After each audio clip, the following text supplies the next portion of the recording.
Hello friends, my name is Mohit and today I'm going to talk about the network's basic thing which is OSI reference model.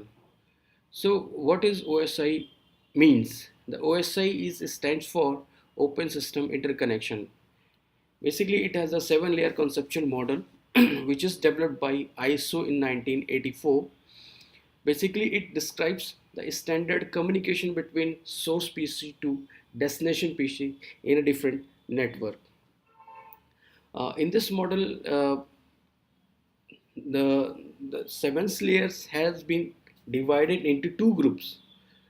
Top three layers define how the applications within the end station will communicate with each other,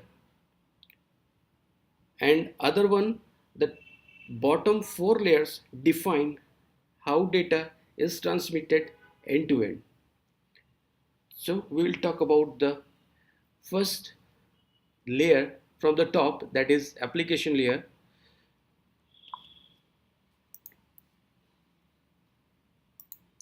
The application layer provides a user interface.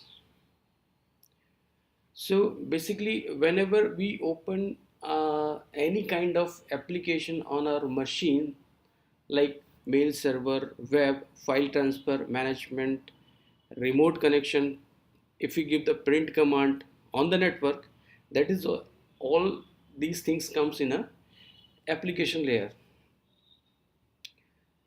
So basically, application is moreover to user interaction, where user can sit on the machine and give the command to the application. That is a application layer. Another further layer is presentation layer. Basically, the function of this presentation layer is to present the data to the application layer. How data will present to the application layer, that comes into the presentation layer. So basically it presents the data to the application layer, and is responsible for data translation and code formatting. So data encryption and decryption has been done on this layer. Compression is also there, and translation. So there are main three functions: data encryption, compression, and translation has been performed in this layer. And the next one is session layer. Session layer, basically it creates a session. It maintains the session, and the function of this layer is keep different application data separate, and also provide dialog control between the devices, also control duplexing, termination, and restart.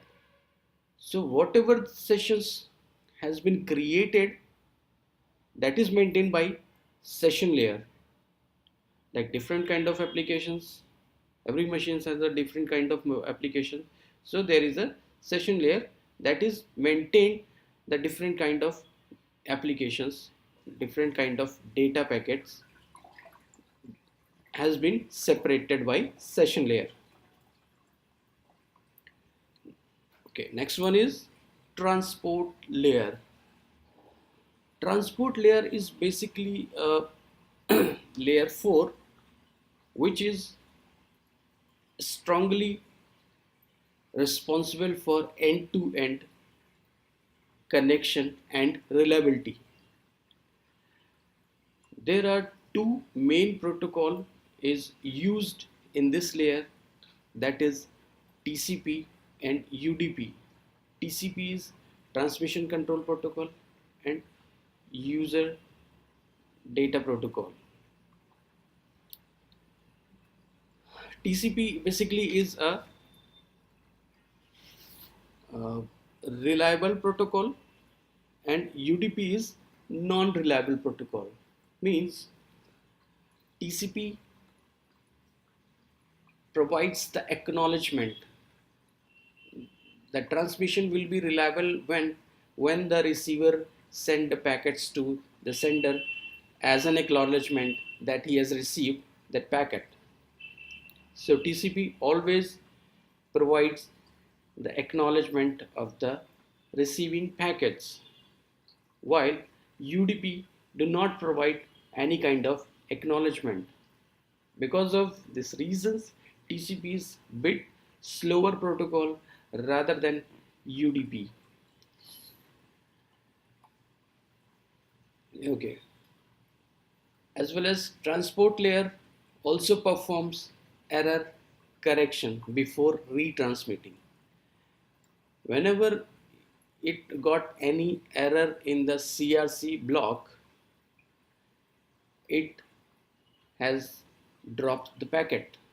So transport layer is responsible to correct that error before retransmitting.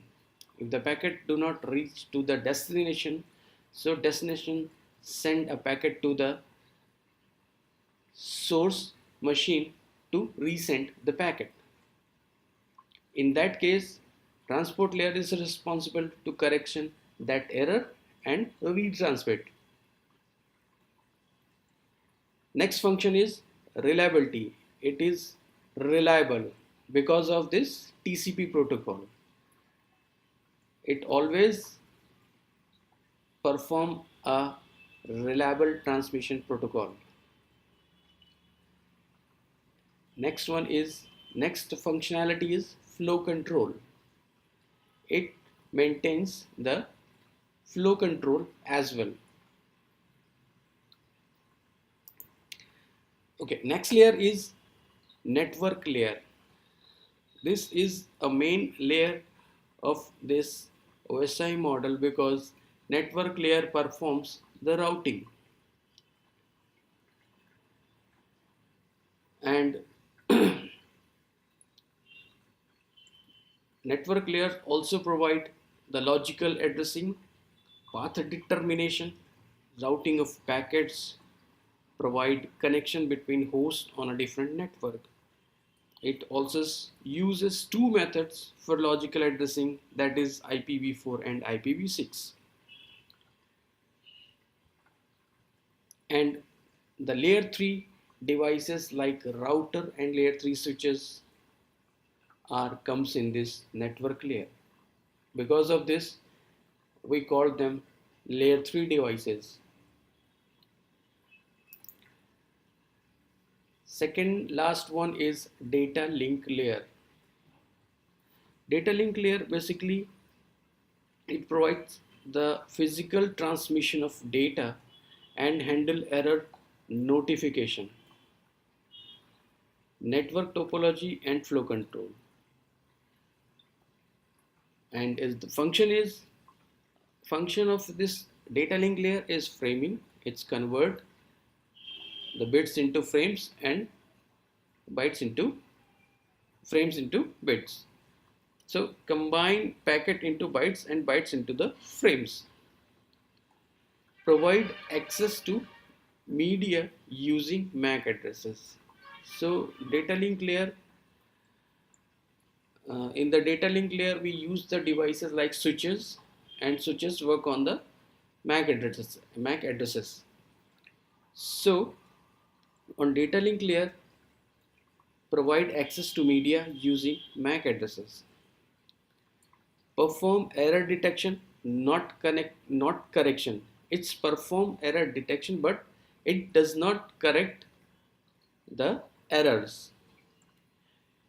In data link layer, there are two sublayers, which is MAC and LLC.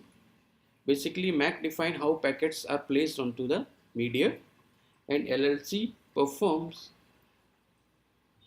and responsible for identifying network layer protocol and then encapsulating them. Last one is physical layer. Physical layer is the layer where media, signals and binary transmissions happens on this layer. The physical layer communicates directly with the various type of actual communication medium. It specifies the electrical, mechanical, procedural and functional requirement for the activating, maintaining and deactivating a physical links between end system. So physical layer is responsible to connect two network devices through a medium, which could be a serial connection or could be a Ethernet connection. So physical layer comes into the that into that medium. So I hope you like this and you have understand how this OSI model works. Thank you.